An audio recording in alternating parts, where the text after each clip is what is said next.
So first hour we had kind of a review of chapters 1 through 12. I want to jump in a little bit deeper to catch back up with where we were at in chapter 12 before we jump into chapter 13. If you remember, chapter 11 ended with the seventh trumpet. And so we were at this point, we were about to start this major thing, and then we had this sort of parenthesis.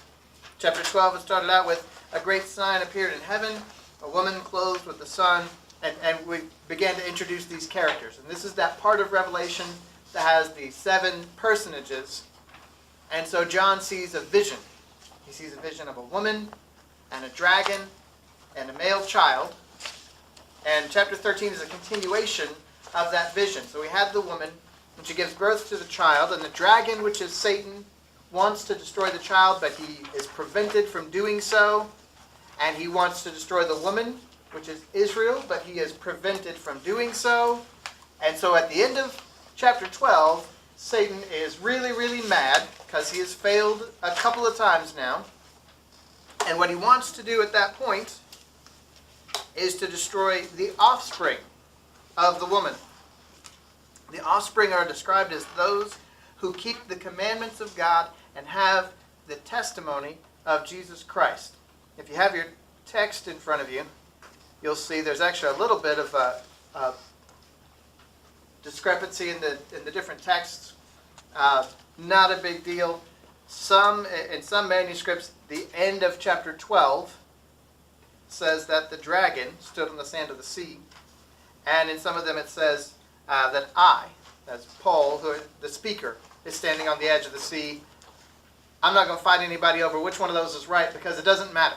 The point is, the setting now, in this vision that we're watching, where we saw the dragon and the woman and the child, the setting now is that we are on the shore. The dragon is certainly there, and the speaker is there because he's watching what's happening, and one of them is standing on the seashore, and we're good. The important thing is what they see as they're standing there on the seashore. And so I'll read this. This is in chapter 13, verses 1 through 2. It says this: Then I stood on the sand of the sea, and I saw a beast rising up out of the sea, having 7 heads and 10 horns, and on his horns 10 crowns, and on his heads a blasphemous name. Now the beast which I saw was like a leopard. His feet were like the feet of a bear, and his mouth like the mouth of a lion. The dragon gave him his power, his throne, and great authority. So this brings up the question, who or what is this beast? If this is the first time you've ever seen this kind of language, you might be thinking this could be anything. This could be a literal creature. This could be, I don't know what this is. And I won't dig too deep into this because we're actually going to go through the book of Daniel next Sunday. But if you check back in the book of Daniel, especially in chapter 7, there are some descriptions that are very similar to the language that John is using here. And in Daniel 7, he actually clearly tells us he's talking about kingdoms. He's talking about nations. And in fact, in Daniel 7, Daniel describes 4 beasts. And guess what they are? One of them is a lion. One of them is a bear. One of them is a leopard. And the 4th, it doesn't give a sort of animal. It says it's a different kind. It was a different one, and it was more fierce than the others and more destructive than the others. Most interpreters have gone and looked at that and concluded that what he was talking about were the empires of Babylon, Medo-Persia, and Greece, with the 4th, more terrible one being Rome. And so, and if you do go back and you look at it, you will find very similar language in that chapter as here in this Revelation 13:1. And so most commentators, I would say that this is a reasonable extrapolation, is that Rome that Daniel is talking about is the same as this beast here in Revelation chapter 13. That what we're talking about is an empire, a kingdom, that comes to power. And this is what is meant. All of those kingdoms are said to be beasts rising out of the sea, by the way. So this idea of a beast rising out of the sea is used several times in Daniel, not just in chapter 7, to describe kingdoms that rise up and become powerful and do various things in the world. But these are powerful kingdoms. And so what I'm going to suggest is that this beast coming up is a kingdom. I would encourage you to go back and look at Daniel 7, and we'll definitely take a look at it next week and dig into that maybe in a little bit more detail. But I want to point out to you here in your notes, because the fourth beast in Daniel 7 is so similar to the beast in Revelation 13:1 and 2, and most interpreters think Daniel's fourth beast is the nation of Rome, many people believe that the beast in Revelation 13:1 and 2 is some sort of revived Roman Empire. This is probably the same beast mentioned in Revelation 11:7 and in chapter 17. And if you read chapter 17, there's an interesting note about the beast mentioned there, that it was, is not, but will be. So we repeat this language about God, that he was and he is to come. There is this empire that was and is not, but will be. And that's kind of where some people get the idea that maybe what we're talking about here is a revived Roman Empire. Used to be a long time ago, doesn't exist now, that it will come together. And that doesn't necessarily mean that it will actually be based in Rome, Italy. It doesn't necessarily mean that it will be called the Roman Empire, but it will look like that it will be some type of multinational group that comes together and builds an empire that then becomes so powerful that they basically run the world. And we'll see here in this passage how powerful this beast becomes. But we have this beast coming up out of the sea. And let's read this next section here, verses 3 through 8. And I saw one of the heads as if it had been mortally wounded, and his deadly wound was healed. And all the world marveled and followed the beast. So they worshipped the dragon, who gave authority to the beast. And they worshipped the beast, saying, "Who is like the beast? Who is able to make war with him?" So we're looking at the shore. The dragon is there. The dragon is giving power to the beast. The beast is coming out of the sea. And everybody is marveling at this beast having, there's something really impressive, something really big about this beast.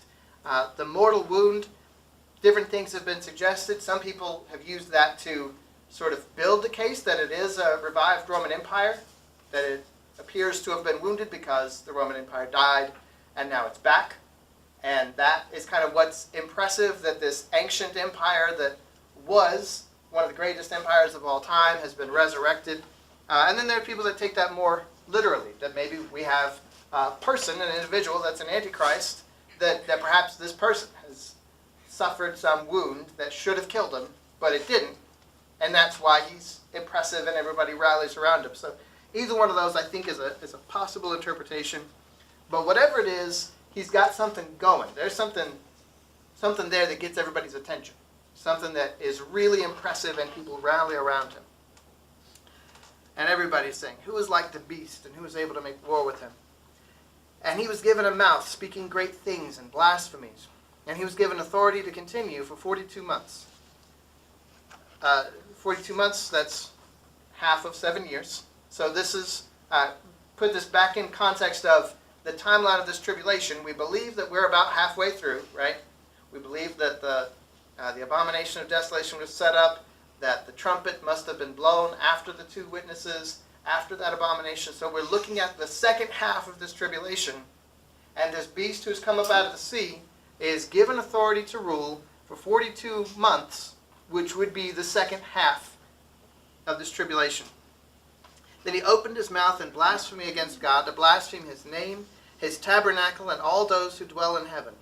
It was granted to him to make war with the saints and to overcome them. And authority was given him over every tribe, tongue, and nation. All who dwell on the earth will worship him, whose names have not been written in the book of life of the Lamb, slain from the foundation of the world. And so he's given authority for 2 months, which equals 3.5 years. Probably corresponds to the final 3.5 years of the 7-year tribulation, sometimes referred to as the Great Tribulation. The beast uses this authority to make war on the saints and overcome them, to blaspheme God and to make everyone worship him except believers. So this is, to pause for a second, you've got this beast, and this thing is powerful. He is blaspheming God, but he is also forcing people to worship him. He is making war on the saints and overcoming them. So this is, if we look at this war motif, it would appear at this point in our story that the good guys are losing. This is bad. This guy is making war on the saints, and he is overcoming them. And so chapter 13, verses 9 and 10. If anyone has an ear, let him hear. That statement sound familiar to you? We've seen that a lot in the first part of Revelation. If anyone has an ear, let him hear. But what part is conspicuously absent from that is what the Spirit says to the churches. If anyone has an ear, let him hear. He who leads into captivity shall go into captivity. He who kills with the sword must be killed with the sword. Here is the patience and faith of the saints. The beginning of verse 9 is obviously similar to the closing of the letters at the beginning of Revelation. In Revelation, in those letters, let him hear is always followed by the phrase, what the Spirit says to the churches. Pre-tribulationists take this as an indication that the church must not be on the earth at this time. That seems like a fair point to me. But in any case, John is clearly addressing believers. He is saying to those saints who are currently being overcome, you're going to need patience here. You're going to need endurance. You're going to need faith. This word for patience that is being used is being given to these believers that are here in this tribulation, whether they are people who got saved during the tribulation or they're Christians who've been there. They're going through some suffering, struggling times. And that word there, translated patience, is the same word as in James chapter 1. Consider it pure joy whenever you face trials of various kinds, for suffering produces perseverance. It's the same type of thing. And so, whoever these believers are that are still here, this message going out to them is persevere. This is when that's really going to kick in. You're going to really need to have some patience and some faith because it's bad. And, we do know for a fact that God sometimes allows believers to go through tough times. And sometimes to the point that it's confusing why God would allow it. But even in this, what we can take comfort in as Christians is that all of our suffering, no matter how bad it is, it's temporary. In this case, they actually give him a time, 42 months. This guy is given authority to rule the earth for 42 months. And that sounds terrifying and terrible and scary, but at least they know there's an end.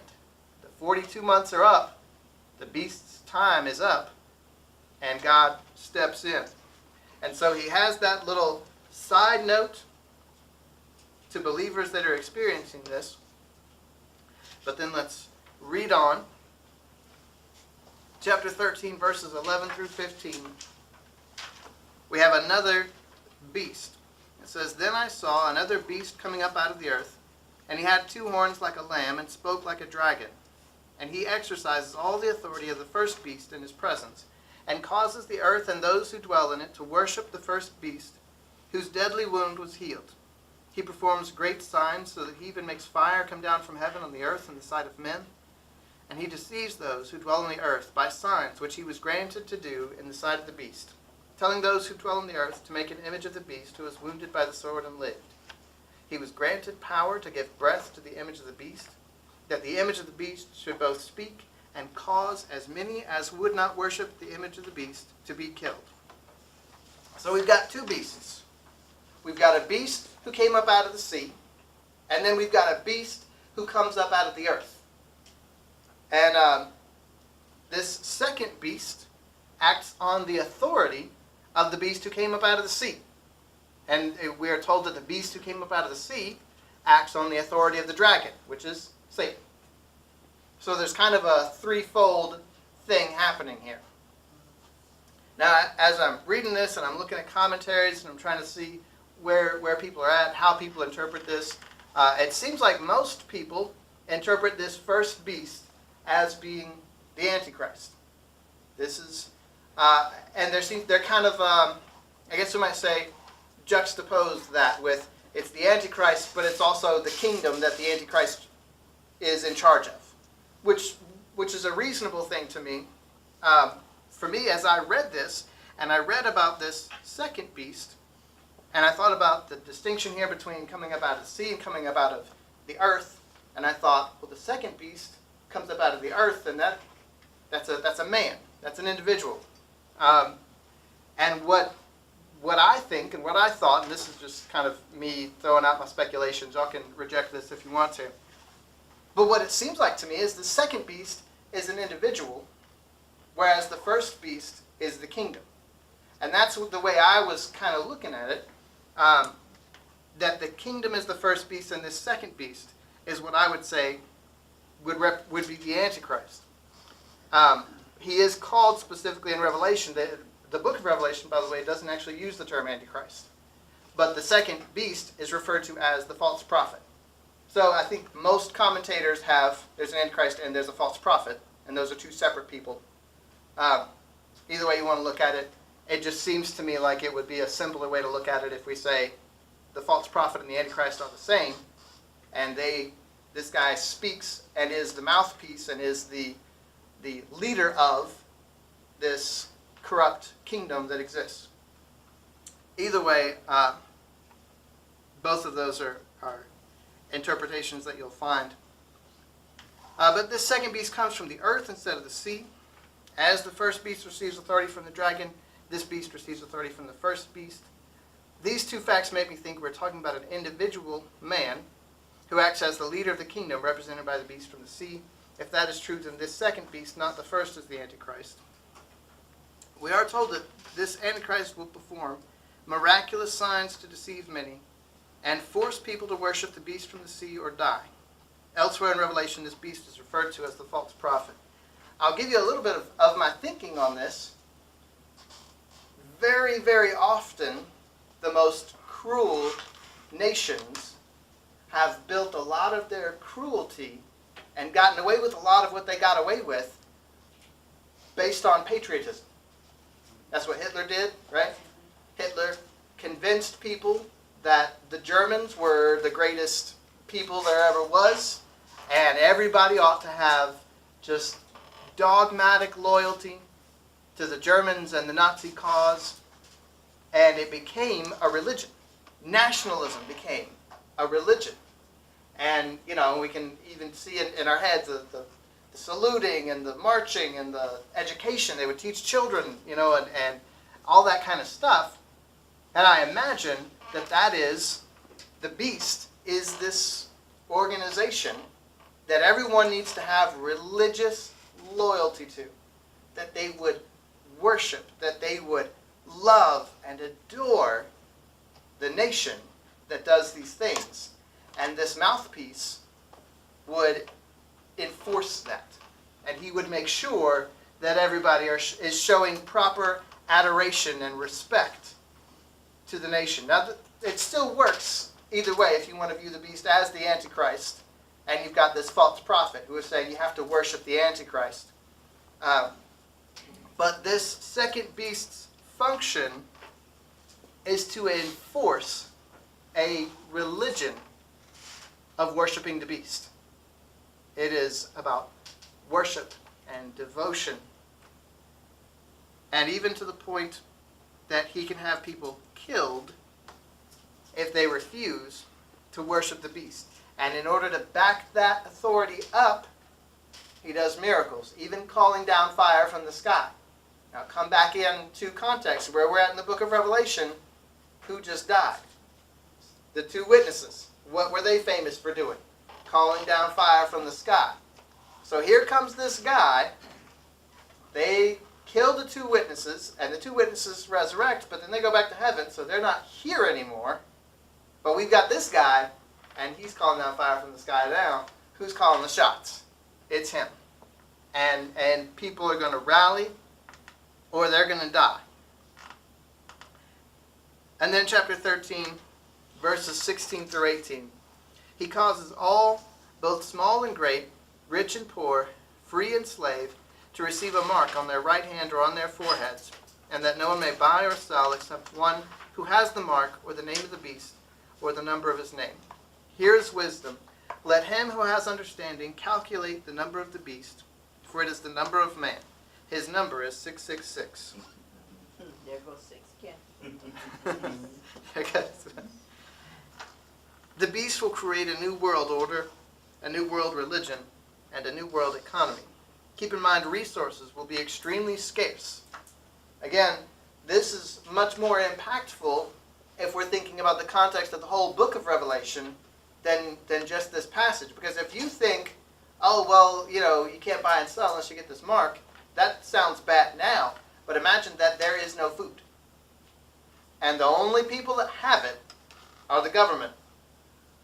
And the only way you're going to get it is if you agree to take this mark. And my brain, I'm a independent thinking guy, and I think, well, if they're not going to give me food, I'm going to start learning how to grow in my backyard. But you got to think, the environment is trashed. There's not even as much oxygen in the air right now as there used to be. There's everything, plant life, animal life, sea life is destroyed. It would not be a good solution. It's not an easy solution even to try to go on your own. Christians who live at that time are going to have to try to find a way on the black market or something to grow or create food or do something, but it's going to be rough. It's not going to be easy at all. And you're going to have families with children that they don't know how to feed and having to find some way to get food for their kids without taking this mark. And that kind of hints at the level of power that this government is going to have. That they control everything about the economy. Now for us, we live in a historical context where that's probably a little bit, all of this right here is easier to comprehend than somebody 100 years ago. We've seen what a large amount of government control of the economy looks like. We've seen things like credit cards where, I don't know about y'all, I'm probably just not very responsible, but almost every dollar I've got is digital. I don't have a whole lot of paper money.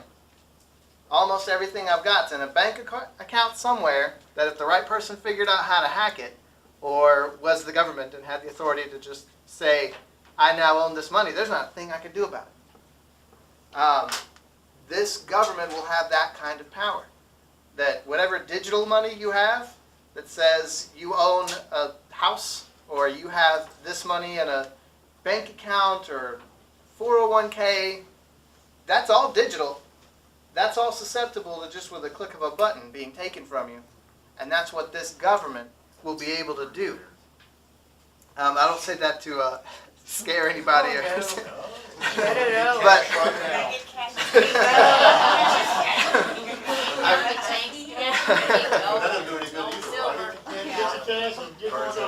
there you go. You're right. Me neither. Me neither. They can take all my debt. But this is in our technological culture. We can kind of see there's a whole different ball game going on here.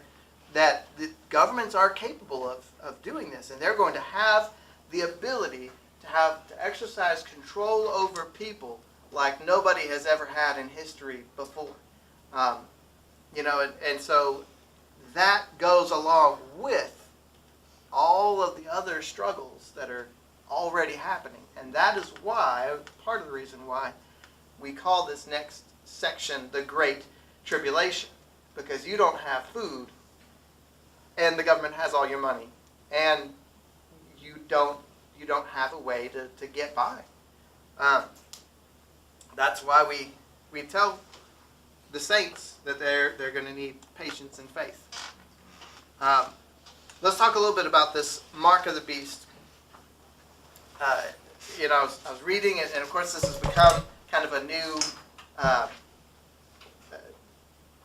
spiked interest in this ever since we started having these, they call them RFIDs, the radio frequency identification, and they can put a chip in your hand, and this stuff that they're talking about, it's technologically possible right now. There's already people that do it. You've already got one. Well, yeah, you've got your cell phone that can be scanned and paid for things. They've got them. They can put it in animals. They can even do it. They can put a chip in your hand that you would be able to pay for stuff with. Some companies that do that now. Yeah. Wisconsin, And so, of course, people are concerned about that kind of thing. It is concerning in the sense that, okay, this technology exists. This is real. Like, even 20 years ago, that wasn't a thing. You couldn't pay for something with a mark on your hand, but today you can, and that ought to spark something in us. That ought to make us think, oh, we might be getting close. Things might be coming sooner than we would like. But at the same time, I do want to say this. There are people that worry about these kinds of chips being put out there, and I've heard people, they're gonna sneak it in there, and you're not gonna know about it, and you will have accidentally taken the mark of the beast. I don't think that's how it's gonna work. I don't think anybody has to worry about accidentally taking the mark of the beast. What we're talking about here, again, put it in the context of Revelation. This is the second half. This is where the Antichrist has stood in the temple and declared himself to be God. There are no secrets. Nobody's trying to trick you. Every person who takes that thing, whether it's a little chip or whatever, they know. They know that they are, by taking that chip, calling the Antichrist God. And so, do be mindful of what's out there and what's happening and the technology that's developing, and thinking about what that could be used for, and be smart, make smart decisions. But the sin of taking the mark of the beast is not a magical contraption that makes you ineligible for heaven. The sin of the mark of the beast is that you know good and well that the Antichrist is trying to get you to join into his system, and you have to choose to go along with that or to not go along with that. I listed a couple of verses in here where it talks about the beast is very public. 2 Thessalonians 2, 3, and 4. I'll just flip over there for a second. We'll just kind of reiterate this point. This is one of the times when we're told about, he's called the man of lawlessness in here. It says this, "Now concerning the coming of our Lord Jesus Christ and our being gathered together to him, we ask you, brothers, not to be quickly shaken in mind or alarmed, either by a spirit or a spoken word, or a letter seeming to be from us to the effect that the day of the Lord has come. Let no one deceive you in any way, for that day will not come unless the rebellion comes first, and the man of lawlessness is revealed, the son of destruction, who opposes and exalts himself against every so-called God or object of worship, so that he takes his seat in the temple of God, proclaiming himself to be God." This is not a secret. This is public. There may be a time where the Antichrist is operating in secret, but by the time we're here in the second half of this tribulation, and you're being told to take a seal in your hand, it's not a secret anymore. He has gone public. The 2 witnesses have been killed. And we know. Everybody knows. Same thing, Matthew 24, and we're actually going to go over that as well next week. But Matthew 24 makes it very clear. I'll just read verse 15. It says, "So when you see the abomination of desolation spoken of by the prophet Daniel standing in the holy place, let the reader understand, and let those who are in Judea flee to the mountains." The key thing I just want to point out to you there is that Jesus says, when you see the abomination of desolation. Right. Not a secret. They're not hiding in shadows at that point. It's out there. And they've gone so far to the point where they don't care. Like right now in America, there's enough Christianity still out there that no president would ever just stand up in front of everybody and say, you know, God's not real, I don't care, because he'd never win another election. But by this time, and what we're talking about in Revelation, nobody cares. I used to wonder, you know, about the 666 thing.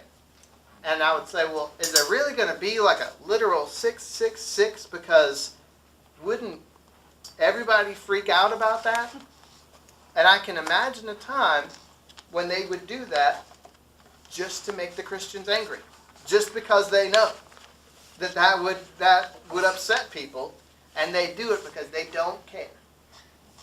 This culture of what is happening at this time when the Antichrist rises, I don't think he's going to be ashamed to call himself the Antichrist. I don't think he's going to be ashamed to use 666 right out there in public and open. I don't think he's ashamed of anything. And that's kind of the point.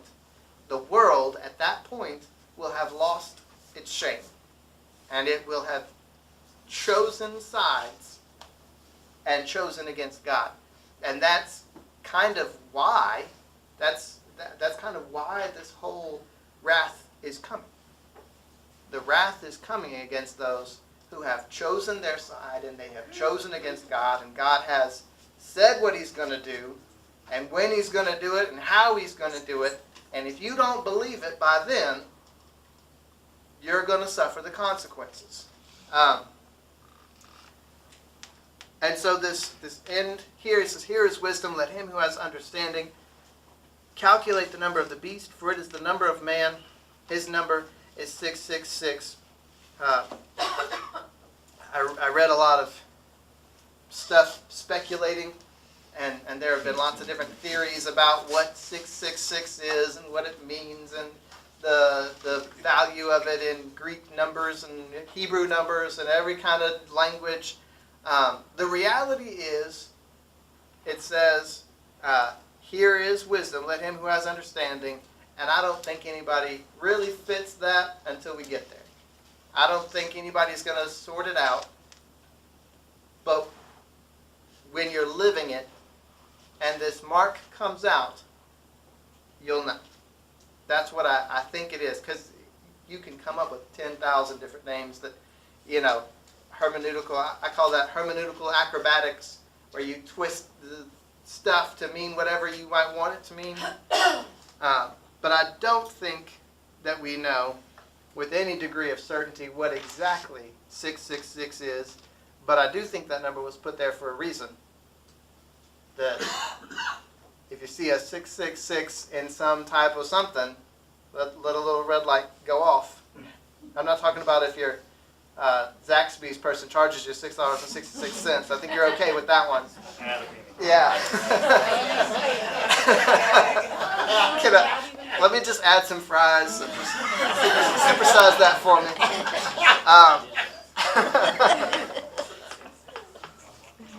But I think you guys know what I'm saying. I don't think that number is in there for no reason. I don't think anything in the Bible's in there for no reason. But I don't think we're going to know exactly what is going on until we know. There's a wonderful subnote here on that Revelation 13:16-18, that says, the mark of the beast is designed to mock the seal of God that places on his followers. So the whole purpose of it is just to slap the people in the face that follow Jesus. I thought that was really interesting when you were talking about that. Yeah, Yeah. that is the point, is that we are deliberately mocking God. At that, if you take that seal, that's why you take it. Yeah, to me, it's just the drawing of the boundaries. You either are or you're not. There's no hanger oners. There's no in between. There's no maybe this, maybe not. It's this or that. You're right, and you know, I think there's good things about that. I think if you look historically, Christianity has thrived when there have been periods of time where it cost something to be a Christian. And we've lived for a long time in America where it didn't cost anything, it actually benefited you, for the most part, to be a Christian. And I think, you know, we've got a lot of soft Christians. And by this point in the tribulation, there won't be any halfway Christians. If you're any version of a halfway Christian, you take the mark of the beast and get your free food. And that's, and when I say halfway Christian, I mean you don't really believe. I really mean not a Christian. One who doesn't believe, so not actually a Christian. I kind of tend to somewhat disagree because I think also there's a large population that, my people die from lack of knowledge. So the people that are in church and know what's going on, absolutely. But there is people that they just, even still now, they don't know, and they will be deceived. And I don't think he's just going to come out and say who he is. I think that they'll have the wool over their eyes, and they haven't studied, they don't know what comes first, and they're just deceived, and they'll just go that way. Well, he's definitely going to come out and deceive. That also is in Matthew 24, that he Well, deceives she's people, open that he still. does these, the miracles, and that's the point of the miracles. And But you're I don't right. think he's so blatant to come out and say, I'm the Antichrist. I don't think so, because there's a large part of the population that claims to be Christian, but they don't really know too much about it, so. I guess what I would say is, what are they being deceived by? Because They'll What I actually mean to think say is- he's Christ when he's not the Antichrist. They're just gonna be totally deceived.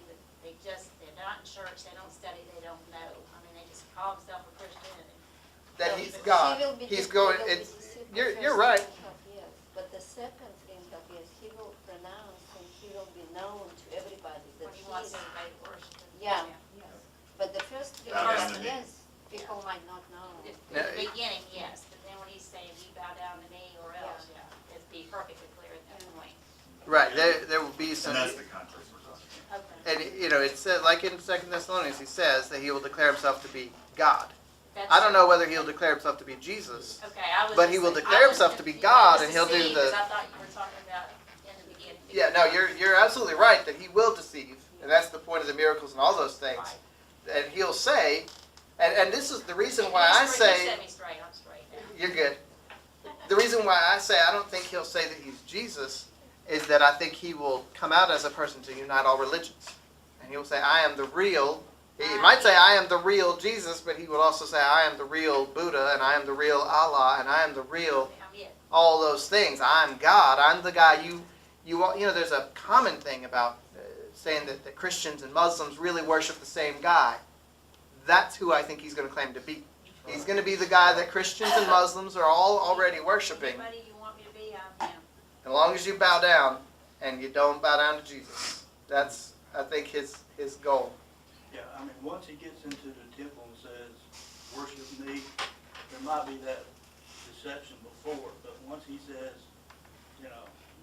y'all worship me, then all that is over, the deception is gone. Now it's, you either take the mark or you don't take the mark. You've got a decision to make. Yeah, there's no in between. Yeah.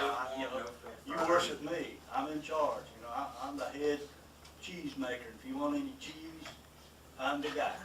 There it is. Head cheesemaker. Do you know what will be the image of how will it look, the image of the beast that will be given the brass, how it's. That's an interesting question. I've always imagined it, like Nebuchadnezzar had a statue built to himself and had everybody said bow down to it or you'll be thrown into the fire.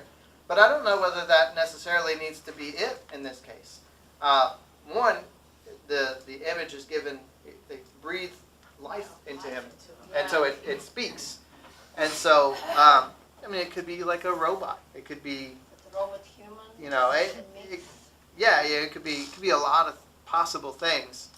But that is another very definitive thing that people can look at and say, this is the beast and the image of the beast, because there will be a thing that's not alive, and he will breathe life into it, and it will come alive.